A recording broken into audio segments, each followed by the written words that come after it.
Hello, welcome. I hope you're doing really well today. So I thought it is time to show you the setup of my next year's main planner and memory keeping place. I will be using a Sterling Ink B6 sized common planner. I got one with the horizontal weeklies and it's the full year in one planner situation. So let's open this up and I will show you what's going on inside.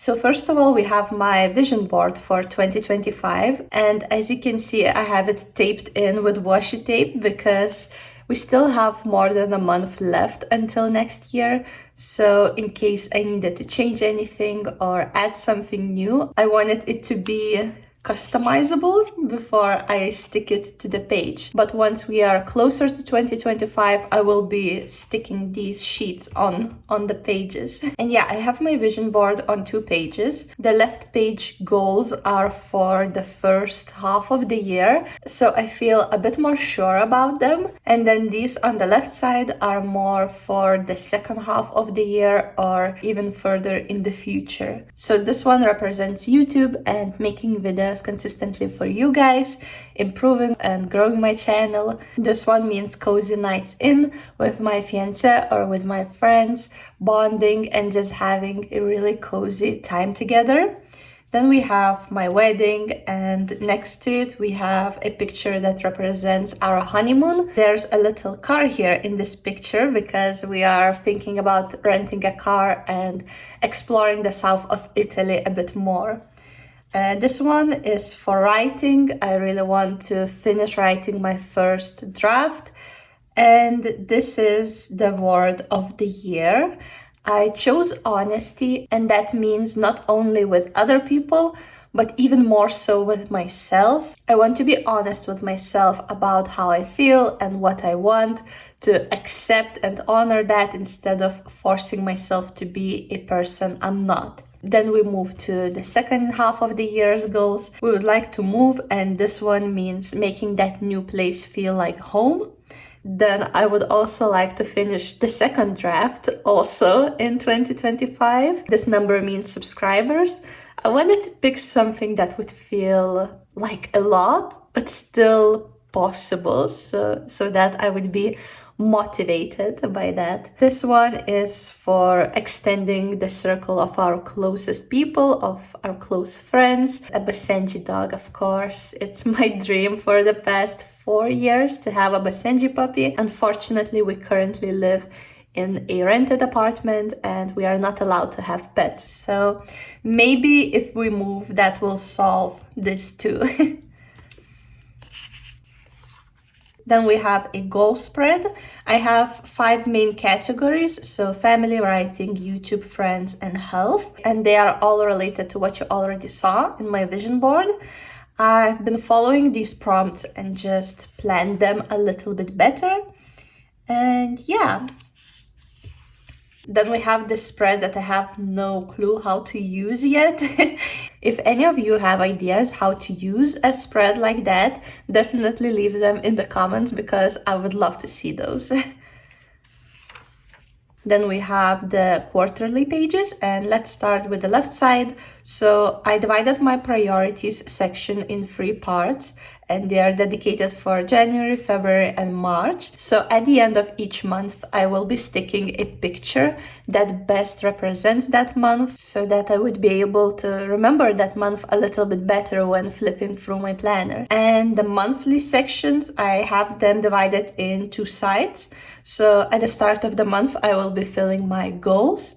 And then at the end, I will come back and write all of the main highlights. Then on the right side, I will be having my trackers. So this one will be for writing. I want to log the total amount of words in my draft every day. I used to track how many words I wrote per day, but it was a bit too stressful for me, especially if I didn't write as much as I wanted to. I think just seeing that number grow steadily will be motivating enough and not so intimidating for me. At the bottom here, I will be tracking my YouTube videos, so I will draw this triangle and write the title of the video that I posted. And here at the top I have end of the month stats, so I will be logging how many words I have in my draft once the month is over and how many subscribers do I have on my channel. I haven't done anything with other quarterly pages because I'm not yet sure if that spread will work or if I want to improve something or add something new. So I wanted to have some freedom to change that if I need to.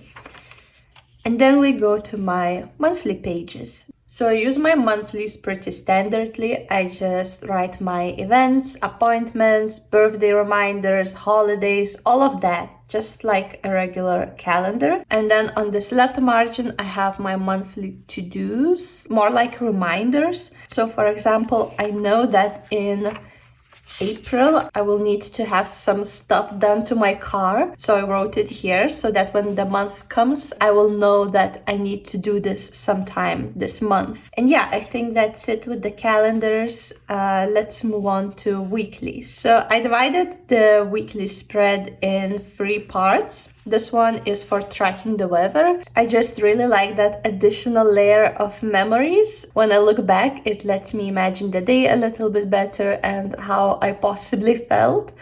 Then this part is for day-specific events, appointments, and tasks.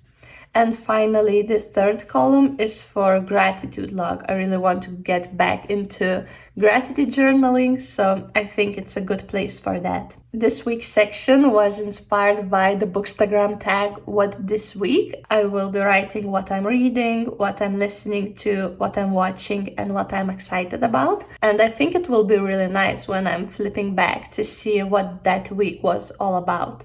And down here, I will have my master to-do list for the week. I like seeing all the tasks I need to do that week before I dedicate them to specific dailies. Then moving on to dailies. I have left these 2 first pages blank in case I want to make an index or I don't know, I just have an idea and that stuff makes most sense being at the front. And then we dive into my very first collection. So this is my wedding planning collection and I have my vision board and monthly tasks right until the wedding itself. Here I think I will do a January cover page, probably just to separate my months a little bit better. And then we will dive into dailies. I haven't set up anything, obviously, because we still have a lot of time until that. But I usually follow the same structure. So I will write a date. I will have my events and appointments at the top because they are usually the most important.